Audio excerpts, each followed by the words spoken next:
Here's a story of the time I spontaneously decided to stop school to move to Hawaii and live with 5 random strangers I met on Facebook. So it's almost 3 a.m. I'm going to Hawaii tomorrow. Literally bought my plane ticket today. Signed my lease today. On You gonna start crying? I can start crying on video. Alright, it feels real now. She's leaving, babe. I'm leaving. I'm gonna miss you. I'm gonna miss you. So, due to COVID, I, like many other students, couldn't stand the virtual learning system. So instead of paying my college tuition to do school online, I decided to take a quarter off and sign a 5-month lease with 4 strangers in Hawaii. I'd never been on a plane by myself before, so I was so nervous. But I sucked it up and set forth on my adventure. So I made it to Hawaii. It's a little bit messy right now, but giant, huge windows. It's beautiful, like literally gorgeous. And I'm like so relieved and so happy. This is gonna be cool. I don't know, I'm just like happy that it all worked out. It's 6 a.m. and I'm watching the sunrise. So it was safe to say that Hawaii was definitely off to a great start. However, because of COVID, we did have to quarantine the first 2 weeks we were there. So my roommates and I all got to know each other pretty well. Soon enough, quarantine ended, and honestly, it was too good to be true. We can't exactly sleep. It's 2:30 a.m. It's now 4:30 a.m. Currently went back to the apartment, ready to go to sleep because I got a text that I could come back. But walked in and saw something that I can't take back. So now I'm gonna sleep on the pool deck. This was just one example of a boundary that was pushed just a little too far. Within a matter of days, both my roommate and I couldn't stand to be around each other, and I started looking for other housing options. Even though she didn't make things easy, I tried to put that aside and continued to make the most of my Hawaii adventure. We rented a car and went to some pretty lookout points. We swam in these lava tunnels called the Mermaid Caves.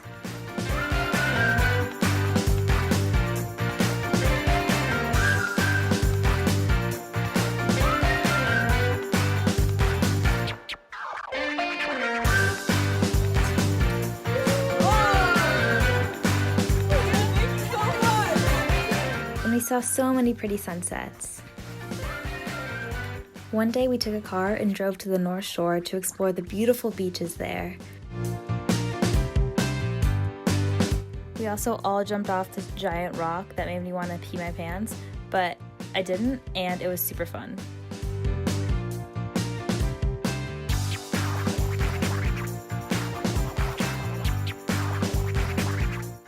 I also climbed up a huge rock. We went to the Sunrise Shack and all got smoothies and acai bowls too. We went on an epic hike where we scaled down the side of a cliff to a huge tadpole and blowhole, which was low-key pretty scary, especially when a huge wave came, but 100% worth it. There were a ton of sea urchins hidden in the rocks, and every time a huge wave came, it would push you super hard into the rocks, which is why it was kind of terrifying. We went to Chinatown and tried some exotic fruits. I'm not sure what this one was called, but it tasted kind of like a lychee. It was actually really good. We also walked around the botanical garden and saw lots of pretty plants and things. And I climbed up a couple trees. We also had lots of fun nights at the penthouse. One even included sleeping outside on the balcony. And something else that I was trying to get in the habit of was doing yoga every single morning. The weather was always beautiful in Hawaii, so it was always a perfect time to go outside and do a little bit of stretching and yoga. And the more I did it, the more I enjoyed it. By this time, all the rest of the girls weren't getting along with the other roommate as well. So we all looked into moving into a new house together on the North Shore and finding subleases for everyone at the penthouse. This was the cute house we were looking at. Coming to visit, and I'm about to go pick him up from the airport.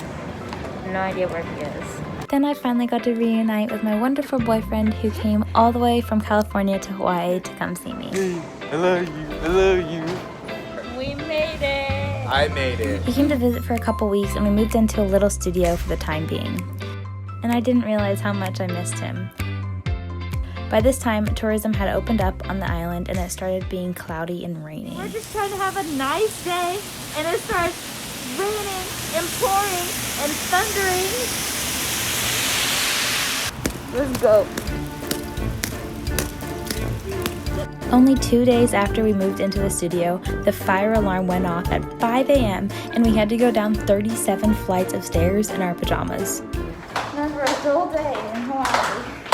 Very good way to wake up in the morning. And exercise, group exercise activity. One guy missed a stair, like he didn't see that, and he just ran into a wall. 20 minutes after waiting in the streets and seeing 2 fire trucks pull up, we find out it was a false alarm and we were free to go and take the elevator to go back to sleep.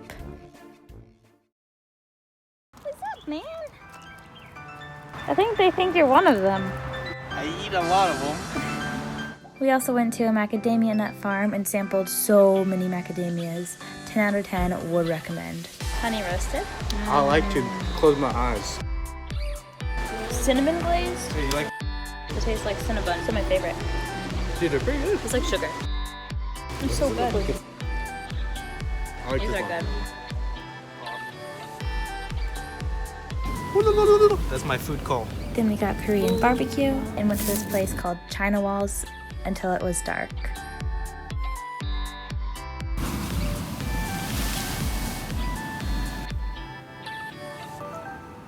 Why do you gotta be so weird all the time?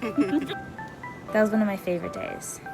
But one thing that surprised me a little about Hawaii was how unsafe it actually felt. There were homeless people at every corner screaming nonsense, and sirens and cop cars that don't ever seem to go away. Then we went to walk to the 7-Eleven that's really close to us. So sketchy. 2 days ago we saw a fist fight. The week before, we saw a robbery happen right in front of us. And we saw a car crash take place and potentially another robbery inside the building we were living in. So we remained cautious. Our next adventure was hiking up Coco Head Crater. It might rain on us, it might not. Are you ready now? Mm-hmm. This is a straight uphill hike. And when I say uphill, I mean it felt like 90 degrees, made of train tracks. And some parts were weathered down, so it got a little sketch in some areas. We also tried to see how fast we could get up, and basically died when we were at the top. We're dripping in sweat. I felt like I was about to die for the past 5 minutes, and now I feel like I might survive. But once we got to the peak, it was dark and there was thunder and lightning. Remember, these are train tracks made entirely of metal. Not to mention, my legs were shaking from muscle fatigue. Yo, this is so scary. There's like jungle below, and we're having to climb across. It was honestly more of an accomplishment to make it down than make it up. After we made it back from that thrilling adventure, we continued to try and make the most of our experience. We went to a really pretty beach called Cockroach Cove that was a little busy, but we had some Trulies and had a good time. We went surfing a couple times. I got a surfboard! But the second time we went out, Nap got stung by a sea urchin. So I just went and got vinegar, and hopefully we'll be able to figure it out. Just our luck. Now he's soaking his foot in pee. Yeah, it's Maddie's pee. She literally just squatted, and then I was like, let the golden showers begin. Those are all little sea urchin things. Mm-hmm. They live in my foot now. For free. At least it's my favorite color, purple. And the worst part was we couldn't get the stingers out. They're actually still in his foot to this day. But we didn't let that get us down. It's like 2 hours later, and it's because you've been drinking. Alcohol is a blood thinner. That's so bad. Nap was only planning to stay for 2 weeks, so we knew the end was quickly approaching, and I had to figure out where I was going to stay. I found out that 2 of my old roommates came down with COVID, so everyone at the house had to quarantine for 2 weeks at the new place they got. So I was not about to join them. But our landlord decided that she didn't want us all to get subleasers, and the one roommate we didn't get along with didn't want to leave the penthouse. So basically, everyone was screwed. I figured my days on the island might be ending sooner than I thought as well, because I didn't know how much more of this drama I could handle. I had a mental breakdown, so we went and got some chocolate. So we tried to make the most of our next few days. We went on a 4-hour long hike. Let's go! Barefoot. Down don't know if this was the best idea. And yes, Nap's foot still had stingers in it and was in pain. I'd say we're about a mile in. We're almost 2 hours in. I just climbed up like the side of this cliff with a rope, and it is absolutely incredible. Aloha, mate. Out here, Naasa waterfall. We ended up with bug bites all over our bodies. The waterfall was pretty, but we didn't go in because it looked kind of dirty. I'm dead. I fell too. So muddy. Oh my god. Yeah, let's go. Whew. We got Thai food. Yes, so good. I got it for you. Thank you, love.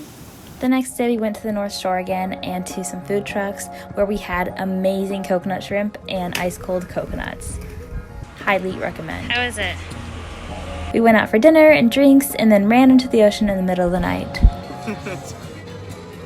We found a seal. You can't see it. Wait, maybe you can.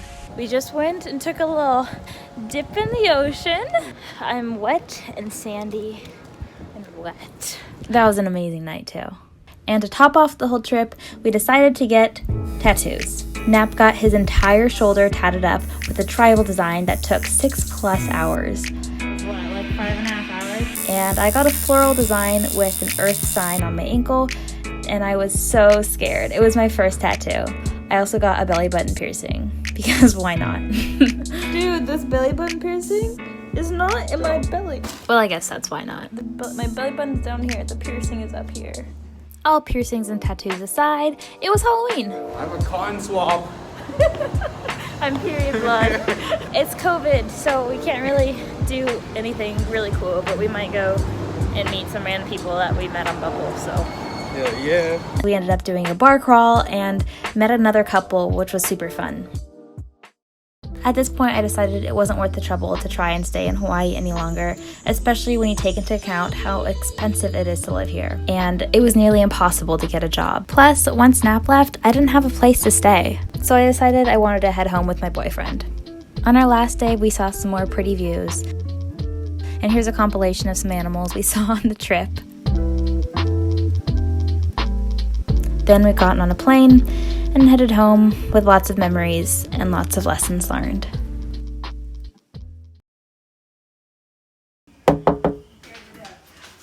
What? What? Hey! What the heck? Oh my god! Did you know about that? No, I didn't. What are you doing here? Oh my god! Why are you back? What the heck? I'm broke.